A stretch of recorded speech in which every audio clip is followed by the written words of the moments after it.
네, 자 이제 저희는 단원별 그 예상 문제를 조금 풀어봐야 되거든요. 그래서 교재는 합격 예상 문제라고 해서 교재에 새로운 교재 좀 펴보시고요. 20페이지부터 해서 저희가 요약집 때 얘기 드렸던 거를 이제 문제를 통해서 한번 다시 또 확인을 해 드릴 겁니다. 그래서 20페이지 보시면 제일 먼저 나와 있는 게 회계의 기초라는 거였어요. 여기서 어떤 거 했는지 한번 기억하실 수 있겠죠. 회계에는 목적이 뭐냐? 써보셔야죠. 회계의 목적은 유용한 정보를 제공하는 것에 있습니다. 대신 정보 이용자가 한 분만 계시는 건 아니죠. 외부 정보 이용자도 있고 내부 정보 이용자라는 분도 계시다. 다만 우리는 그 중에서도 외부 정보 이용자가 사용하는 재무회계를 보고 있는 중이죠. 그래서 재무회계는 그런 범위구나. 그래서 재무회계라는 거는 뻥튀기 굉장히 싫어한다라고 얘기 드렸어요. 허상 가지고 투자하실 거예요? 안 하겠죠. 그 회사에 진짜를 보고 싶은 거잖아요. 그래서 재무회계는 그러한 그 재무회계가 가지는 특성을 이해하셔야 돼요. 과거 정보를 제발 충실하게 좀 보여줬으면 좋겠습니다. 그래서 재무회계가 가지는 특징 잘 떠올려 보시고요. 사람들이 다수가 이용하다 보니까 싸움의 여지가 있으니까 양식 필요하시겠어요? 안 필요하시겠어요? 필요하죠. 그래서 누구나 공감할 수 있는 양식을 지금 배우고 계시는 거잖아요. 그래서 재무제표 필요합니다. 재무제표는 그냥 내 맘대로 채워요? 아니죠. 기준을 따르셔야지. 그래서 기준이 가지는 특징 이런 거 물어보는 거고요. 그리고 감사 받으셔야 된다면서요. 그래서 그런 거를 정확하게 이해하고 계신지를 문제를 통해 확인해 보는 챕터라고 보시면 되겠습니다. 우선 대표 문제부터 풀어볼 거예요. 저희 교재를 보시면 대표 문제는 기출 문제입니다. 그래서 기출 문제에서 어떤 거 있는지 정확하게 좀 읽어보신 다음에 나머지 문제들을 조금 풀어보는 걸로 할게요. 일단 대표 문제 보시면 재무제표에 관한 설명으로 옳은 거야, 옳은 거. 이거 제대로 안 읽어서 틀리는 건 제가 책임을 못 집니다. 옳은 거면 맞는 거 고르라고 했으니까 틀린 거는 뭐가 틀렸는지 정확하게 알고 가셔야 돼요. 자, 1번.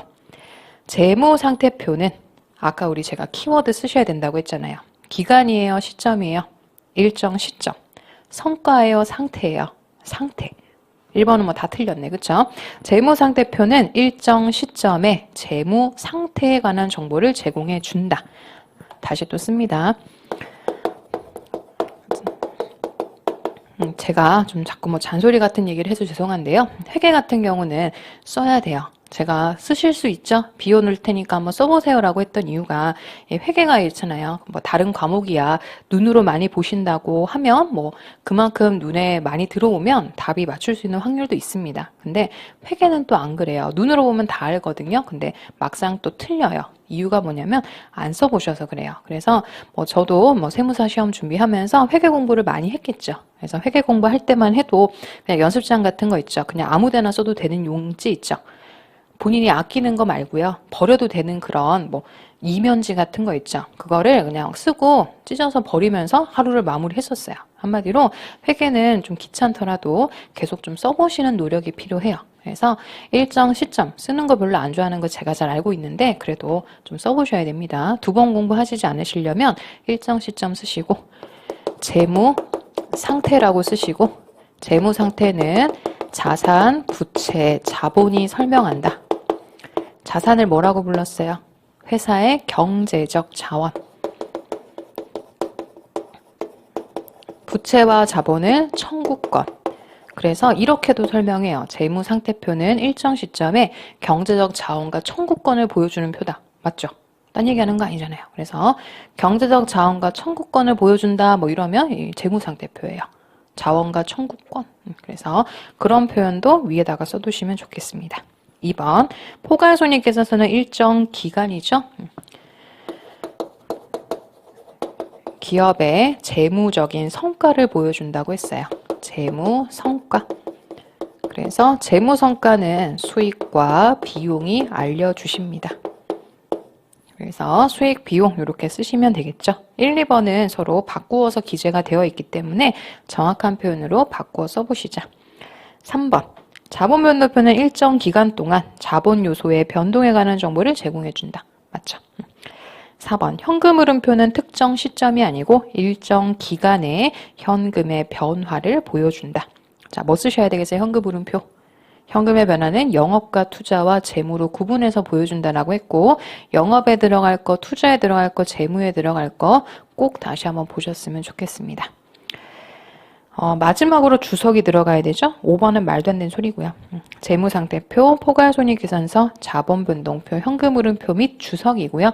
그 외의 건 재무제표 아니에요. 아니다, 그쵸? 그래서 제가 이런 얘기를 드렸던 것 같은데.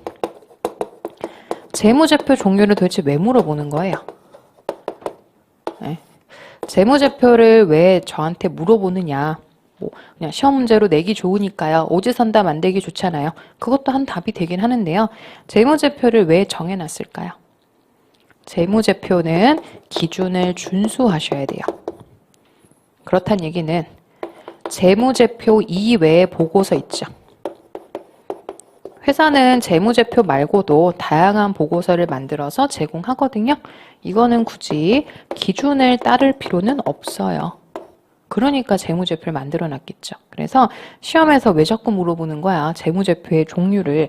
이런 걸 딱 기억하시면 자연스럽게 연결이 되거든요. 근데 시험 문제를 막 뚝뚝 떨어뜨려 가지고 공부하시면 쟤는 어디서 봤고 쟤는 어디서 봤지 헷갈리실 수 있으니까 요렇게 정리를 하나 또 해놓으세요. 저희가 이제 이론 얘기 드릴 이유가 시간이 많지가 않기 때문에 제가 이렇게 계속 그 빈칸에다가 써보시라고 하는 것들은 같이 한번 써보시면 좋겠습니다. 그래서 종류 왜 물어보는지 이제 이해되시겠죠? 저건 기준 따르셔야 되니까. 그래서 대신 그 외에 뭐 사업보고서, 제조원가 명세서, 그리고 요거 자주 물어보죠? 이익잉여금 처분계산서. 이익잉여금 처분계산서 재무제표 아니죠? 옛날엔 재무제표였거든요. 그래서 시험에서 내는 거예요. 옛날엔 재무제표였는데 빠졌다고? 신기하네. 그래서 이거 자꾸 물어보는 거예요. 옛날엔 재무제표였는데 아쉽다. 뭐 이런 마음에서 물어보시는 건지 요거 자주 물어보시더라고요. 그래서 그렇게 종류 정확하게 인지하시면 됩니다. 뭐 또 나와도 전혀 손색 없는 파트라고 보시면 되겠습니다. 그래서 재무회계는 재무제표라고 하는 서로 약속된 양식이 있는 거예요. 자, 그러면 그 하단에 1번 가보시죠. 1번은 바로 나왔죠. 한국재택국제기준에 의한 재무제표의 종류가 아닌 것은 IFRS 저희가 배우는 기준에서는 재무상태표, 포괄손익계산서, 현금흐름표, 주석, 자본변동표까지죠. 그 외의 이름은 재무제표라고 부르지는 않습니다. 왜 정했다고 했어요? 재무제표는 기준을 따르셔야 되거든. 그래서 재무제표 아닌 거, 재무제표를 정해놔야죠. 그 외의 거는 기준 안 따라도 되니까요. 그래서 그런 것 때문에 물어봐요. 1번은 4번이다. 자, 그 다음에 이제 2번으로 오셔가지고요. 이 친구도 정리하실 게 많은 구문이에요. 답보다 더 중요한 건 그 1, 2, 3, 4, 5를 해석하시는 겁니다. 2번 봐보죠. 재무회계